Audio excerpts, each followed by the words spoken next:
கோவை பாப்பநாயக்கன் புதூர் பகுதியில் உள்ள மாநகராட்சி பள்ளியில் தனது வாக்கை செலுத்திய ஸ்டூல் சின்னத்தில் போட்டியிட்ட சுயேட்சை வேட்பாளர் சரவணன். தமிழகத்தில் ஒரே கட்டமாக இன்று அனைத்து மாவட்டங்களிலும் தேர்தல் நடைபெற்று வருகின்றது.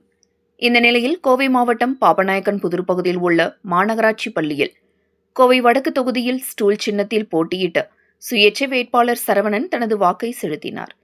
நீண்ட வரிசையில் நின்று தனது வாக்கை செலுத்தினார். வாக்குச்சாவடியில் காத்திருந்த பொழுது மாற்றுத்திறனாளி ஒருவர் வாக்குச்சாவடியிலிருந்து வெளியே வர முடியாமல் தவித்த நிலையில் உடனடியாக சுயேட்சை வேட்பாளர் சரவணன் அந்த மாற்றுத்திறனாளி பெண்ணுக்கு உதவினார். பின்னர் தனது ஜனநாயக கடமையை ஆற்றினார்.